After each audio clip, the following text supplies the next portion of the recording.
सुनो दोस्तों, आज मैं आपको बताने वाला हूँ कुछ ऐसे फाइनेंशियल फैक्ट्स जो शायद आपको पता नहीं होंगे। बैंकिंग सिस्टम कैसे काम करता है ये जानना बहुत ज़रूरी है। तो चलिए शुरू करते हैं। सीक्रेट नंबर 1, सेविंग्स अकाउंट में पैसा रखना सही है क्या? देखो, जब आप बैंक में पैसा रखते हो तो आपको लगता है कि सेफ है, लेकिन रियलिटी ये है कि इन्फ्लेशन की वजह से आपके पैसों की वैल्यू कम हो रही है हर साल। एक एग्जांपल लेते हैं। अगर आपने 10,000 रुपीज़ बैंक में रखे और बैंक आपको 3% इंटरेस्ट दे रहा है, लेकिन इन्फ्लेशन 6% चल रहा है, तो एक्चुअली में आप 3% लॉस में हो। समझे? ये बहुत इंपॉर्टेंट पॉइंट है। Secret number 2, fractional reserve system क्या है? ये कॉन्सेप्ट थोड़ा टेक्निकल है पर सिंपल है। जब आप 1 लाख रुपीज़ डिपॉजिट करते हो तो बैंक को सिर्फ एक छोटा हिस्सा रिजर्व में रखना पड़ता है, बाकी पैसा वो लोन्स में दे देता है। मतलब अगर आपके अकाउंट में 1 लाख दिखता है और किसी और को 90,000 का लोन मिला, तो इकोनॉमी में अचानक 1.90 लाख रुपीज़ हो गए। बैंकिंग सिस्टम ऐसे ही काम करता है। Interesting, right?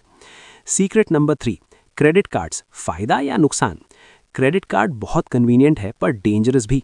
अगर आप मंथली बैलेंस क्लियर नहीं करते तो इंटरेस्ट चार्जेस बहुत ज़्यादा हो सकते हैं, कभी कभी 30-40% तक। एक 10,000 रुपीज़ की शॉपिंग करो क्रेडिट कार्ड से, और अगर मिनिमम पेमेंट करते रहो तो इवेंचुअली आप 15-20,000 तक चुका सकते हो। बैंक्स इसी से तो पैसा कमाते हैं। सीक्रेट नंबर 4, अमीर लोग कम इंटरेस्ट क्यों देते हैं? ये सुन के आपको अजीब लगेगा पर यह सच है। जिसको ज़्यादा ज़रूरत है लोन की, उसको ज़्यादा इंटरेस्ट देना पड़ता है, और जिसको ज़रूरत नहीं उसको कम इंटरेस्ट मिलता है। रिच पीपल को होम लोन 7-8% पे मिल जाते हैं, जबकि मिडिल क्लास को 9-11% देना पड़ता है। सिस्टम थोड़ा उल्टा लगता है ना, पर बैंकिंग लॉजिक ये है कि low risk low interest. Secret number 5, date को समझना ज़रूरी है। हर डेट बुरी नहीं होती। अगर आप अप्रिशिएटिंग एसेट के लिए लोन लेते हो, जैसे घर या एजुकेशन, तो वो इन्वेस्टमेंट है। पर अगर एक्सपेंसिव गैजेट्स या वेकेशंस के लिए लोन लो तो मुश्किल हो सकती है।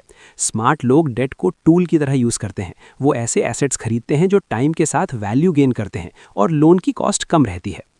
सीक्रेट नंबर 6, टैक्स प्लानिंग और बैंकिंग। बड़े बिजनेसमैन और वेल्दी लोग लीगल तरीके से अपना टैक्स कम करते हैं। वो ऑफशोर अकाउंट्स, ट्रस्ट्स और अदर स्ट्रक्चर्स यूज़ करते हैं। ये कंप्लीटली लीगल है अगर प्रॉपरली किया जाए तो, पर कॉमन मैन को ये ऑप्शंस पता नहीं होते। एजुकेशन गैप है यहाँ भी। सीक्रेट नंबर 7, होम लोन अच्छा डिसीजन है? घर लेना सबका सपना होता है, पर 20-30 ईयर्स का लोन मतलब बहुत सारा इंटरेस्ट भी। अगर 50 लाख रुपीस का लोन लिया 9% इंटरेस्ट पे, तो टोटल में आप 1 करोड़ के आसपास चुकाते हो। मतलब आपके 50 लाख घर की एक्चुअल कॉस्ट डबल हो गई। ये बात दिमाग में रखनी चाहिए before taking any long term loan. Secret number 8, hidden charges का चक्कर। ATM charges, account maintenance fees, minimum balance penalty, cheque bounce charges, ये सब छोटे छोटे चार्जेस बहुत पैसा ले लेते हैं स्लोली। हर ट्रांजैक्शन में कुछ ना कुछ डिडक्शन। बैंक्स को ये सर्विस चार्जेस कहते हैं, पर कस्टमर्स को लगता है कि ये अननेसेसरी फीस है। सीक्रेट नंबर 9, फाइनेंशियल लिटरेसी की कमी। स्कूल और कॉलेज में हमें मैथमेटिक्स, साइंस सब पढ़ाते हैं, पर पर्सनल फाइनेंस, इन्वेस्टमेंट, टैक्सेशन, ये टॉपिक्स बेयरली कवर होते हैं। बैंक्स को ये अच्छा लगता है क्योंकि अनएजुकेटेड कस्टमर ज़्यादा प्रॉफिटेबल होता है उनके लिए, इसलिए खुद से सीखना पड़ता है financial management. Secret number 10, banking system की स्टेबिलिटी। पूरा बैंकिंग सिस्टम ट्रस्ट पे चलता है। अगर सभी लोग एक साथ अपना पैसा निकालने आए तो कोई भी बैंक टिक नहीं सकता। ये कॉन्सेप्ट बैंक रन कहलाता है और हिस्ट्री में कई बार हो चुका है। इसीलिए गवर्नमेंट डिपॉजिट इंश्योरेंस देती है। इंडिया में 5 लाख रुपीस तक इंश्योर्ड रहता है। सीक्रेट नंबर 11, इन्वेस्टमेंट ऑप्शंस को समझो। फिक्स डिपॉजिट सेफ हैं पर रिटर्न कम है। म्यूचुअल फंड्स, स्टॉक्स, बॉन्ड्स, ये ऑप्शन ज़्यादा रिटर्न दे सकते हैं पर रिस्क भी ज़्यादा है। हर किसी की फाइनेंशियल सिचुएशन अलग है, इसीलिए डाइवर्सिफिकेशन इंपॉर्टेंट है। सब एग्स एक बास्केट में मत रखो। सीक्रेट नंबर 12, इमरजेंसी फंड बनाना चाहिए। लाइफ में इमरजेंसी आ सकती है, मेडिकल, जॉब लॉस, एक्सीडेंट, इसीलिए 6 मंथ्स का एक्सपेंस कवर करने लायक पैसा लिक्विड फॉर्म में रखना चाहिए। ये फंड इजीली एक्सेसिबल होना चाहिए और सेफ भी। सेविंग्स अकाउंट या लिक्विड म्यूचुअल फंड्स में रख सकते हो। सीक्रेट नंबर 13, कंपाउंड इंटरेस्ट की पावर। आइंस्टाइन ने कहा था कि कंपाउंड इंटरेस्ट दुनिया की आखिरी वंडर है। जितनी जल्दी इन्वेस्ट करोगे उतना ज़्यादा ग्रो होगा पैसा।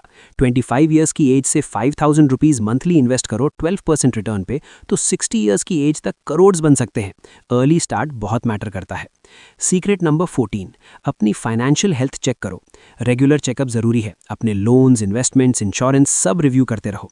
गोल सेट करो, शॉर्ट टर्म और लॉन्ग टर्म दोनों। बजट बनाओ, एक्सपेंसेस ट्रैक करो, अननेसेसरी खर्चे कम करो। स्मॉल स्टेप्स से बड़ा डिफरेंस आता है।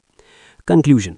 तो दोस्तों, ये थे कुछ इंपॉर्टेंट फाइनेंशियल सीक्रेट्स और बैंकिंग फैक्ट्स। मैं ये नहीं कह रहा कि बैंक्स बुरे हैं, उनका अपना बिजनेस मॉडल है, पर हमें स्मार्ट बनना पड़ेगा, फाइनेंशियल एजुकेशन लेना पड़ेगा, डिसीजन सोच समझ कर लेने पड़ेंगे और अपने पैसों को वाइजली मैनेज करना होगा। रिमेंबर, पैसा टूल है, मास्टर नहीं।